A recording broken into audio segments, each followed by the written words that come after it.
నది ఆక్రమణల మీద తెలంగాణ ప్రభుత్వం దృష్టి సారించింది. మూసీ నది పరివాహక ప్రాంతంలో 12,000 ఆక్రమణలు ఉన్నట్లు ప్రభుత్వం గుర్తించింది.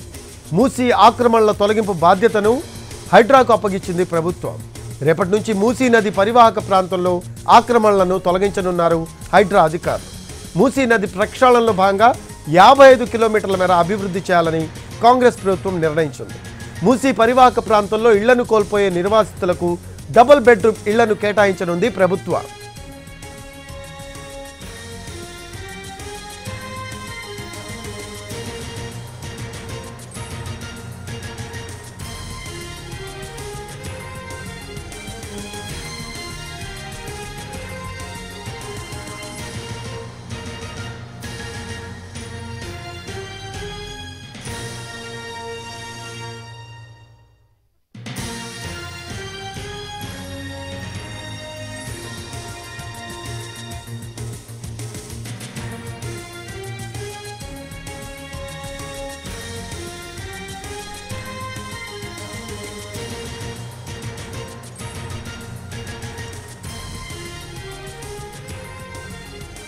మూసీ నది ఆక్రమణల మీద తెలంగాణ ప్రభుత్వం దృష్టి సారించింది. మూసీ నది పరివాహక ప్రాంతంలో 12,000 ఆక్రమణలు ఉన్నట్లు ప్రభుత్వం గుర్తించింది.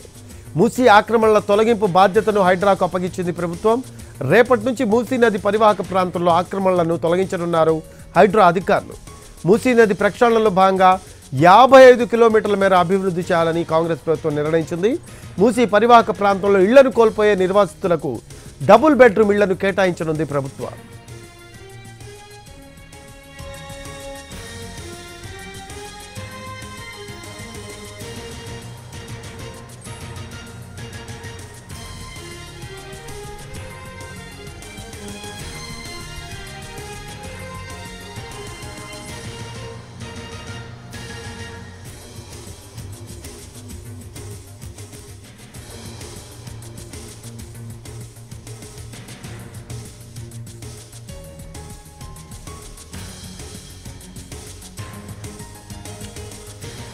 ఇటీవల మూసీ ఆక్రమణలపై సీఎం రేవంత్ రెడ్డి ఏమన్నారో ఇప్పుడు ఒకసారి చూద్దాం.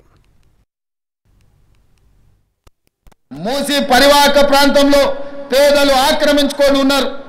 జిల్లాల నుంచి వచ్చి ఇల్లు కట్టుకొని ఉన్నారు. రూపాయి కూడబెట్టి గుడిసెలేసుకొని బ్రతుకుతున్నారు. వాళ్ళ పట్ల మానవత్వంతో వ్యవహరిస్తుంది ప్రభుత్వం. మూసీ నాలలో ఉన్న శాశ్వత నివాసదారులు ఎవరైతే ఉన్నారో వాళ్ళందరికీ డబుల్ బెడ్రూమ్ ఇల్లు ఇచ్చే బాధ్యత ఈ రాష్ట్ర ప్రభుత్వం తీసుకుంటుంది. దాదాపుగా 11,000 మంది అక్కడ ఇల్లు ఉన్నాయి. ప్రతి వాడికి 11 కాదు, అవసరమైతే 12,000 మంది అయినా ప్రతి వాడికి డబుల్ బెడ్రూమ్ ఇల్లు ఇచ్చి వాళ్ళని ఆత్మగౌరవంతో బ్రతకటట్టు ఈ ప్రభుత్వం పునరావాసం కల్పిస్తుంది.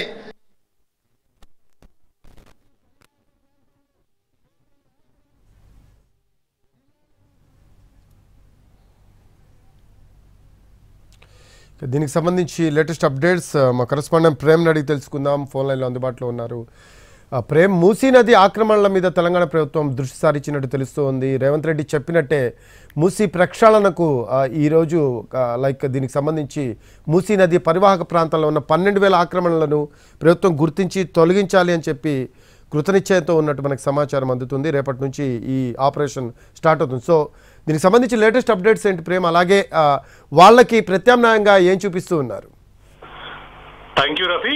ఏదైతే ఇప్పటికే అధికారంలో వచ్చే ముందు కూడా హైదరాబాద్ సంబంధించి మూసీ ప్రచారణ చేపట్టాలని చెప్పేసి కూడా రేవంత్ రెడ్డి పదే చెప్పినటువంటి సందర్భాలు కూడా ఉన్నాయి. ఆ నేపథ్యంలోనే ఇప్పటికే ఏదైతే ప్రభుత్వానికి సంబంధించినటువంటి భూములు కావచ్చు, అలాగే చెరువులు నాలాలకు సంబంధించినటువంటి ఈ యొక్క భూములను కూడా మొత్తం ఎక్కడైతే ఎంక్రోచ్మెంట్ జరిగిందో వాటిపైన ఎంక్వైరీ చేస్తూ ఖచ్చితంగా నిర్ధారణ తేలిన తర్వాత వాటన్నింటి కూడా గెట్ బ్యాక్ చేసేటువంటి ప్రయత్నాల్లో భాగంగానే ఒక హైడ్రాను కూడా స్థాపించడం జరిగింది. ఈ నేపథ్యంలోనే ప్రస్తుతం ఏదైతే మూసీకి సంబంధించినటువంటి మూసీ పరివాహక ప్రాంతాల్లో ఎన్నో ఏళ్లుగా ఇక్కడ వచ్చేసి అంటే ఇతర ప్రాంతాలు అదే జిల్లాలు కావచ్చు ఇతర ప్రాంతాల నుంచి వచ్చి ఇక్కడ శాశ్వత నిర్మాణాలు నిర్మించుకున్నటువంటి పేదవారందరికీ కూడా ఇప్పుడు ఆ యొక్క ప్రాంతాలను ఖాళీ చేపించేటువంటి ప్రయత్నం కూడా ప్రభుత్వం చేపట్టిందని కూడా చెప్పవచ్చు. ఇందులో భాగంగానే ఇప్పటికే గత నెల రోజుల నుంచి కూడా అటు పోలీస్ అధికారులతో పాటు ఏదైతే నదీ నిర్వాహకు సంబంధించినటువంటి అధికారులు అలాగే MAUD సంబంధించినటువంటి అధికారులు కూడా ఈ యొక్క మూసీ పరివాహక ప్రాంతాలపై ఇప్పటికే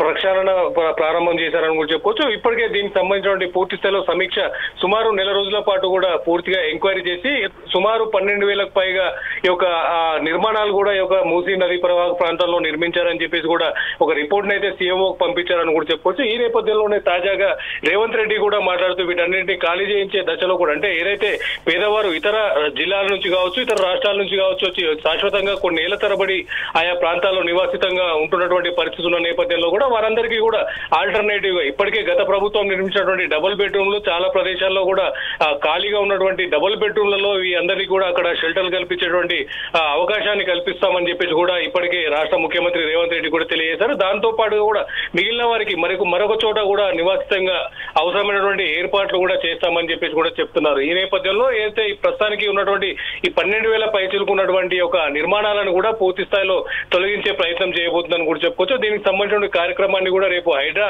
ద్వారా ఈ యొక్క కార్యక్రమాన్ని కూడా ప్రారంభించబోతున్నారని కూడా చెప్పుకోవచ్చు. ఈ నేపథ్యంలోనే ఈ రోజు ఉదయం కూడా ఏదైతే GHMCకి సంబంధించిన కమిషనర్ తో పాటు MAUD ప్రిన్సిపల్ సెక్రటరీ అలాగే హైదరాబాద్ ఇన్ఛార్జ్ మంత్రి అయినటువంటి పొన్నం ప్రభాకర్ కూడా ఈ యొక్క కార్యక్రమంలో నేపథ్యంలోనే మూసీ పరివాహక ప్రాంతాలు అలాగే ఏదైతే ఎంక్రోచ్మెంట్ ల్యాండ్లకు సంబంధించినటువంటి ఆయా ప్రాంతాల్లో గుడిసెలు వేసుకొని ఉన్నటువంటి ప్రాంతాల్లో కూడా పర్యటించారని కూడా చెప్పుకోవచ్చు. ఈ నేపథ్యంలో రేపు హైడ్రా ద్వారా ఈ యొక్క గుడిసెలను కావచ్చు ఏదైతే శాశ్వతంగా ఏర్పాటు చేసినటువంటి యొక్క నిర్మాణాలను కూడా పూర్తి స్థాయిలో తొలగించి వారందరికీ నివాసితులుగా అవసరమైనటువంటి ఆల్టర్నేట్ ప్రదేశాల్లో డబుల్ బెడ్రూమ్ కావచ్చు మరొక ప్రదేశంలో అవసరమైనటువంటి ప్రభుత్వ జాగాల్లో కూడా వారికి నివాసం ఉండేందుకు కూడా అవసరమైనటువంటి ఏర్పాట్లు కూడా కల్పించిన తర్వాత ఈ యొక్క మూసీ ప్రక్షాళన అనేది పూర్తి స్థాయిలో చేస్తామని కూడా చెప్తున్నారు. ముఖ్యంగా చెప్పాలంటే 50 కిలోమీటర్ల మేర ఈ యొక్క నది ప్రక్షాళన చేయాలని చెప్పి కూడా ప్రభుత్వం నిర్ణయం తీసుకుందని కూడా చెప్పుకోవచ్చు. Rafi right, thanks for updates Prem.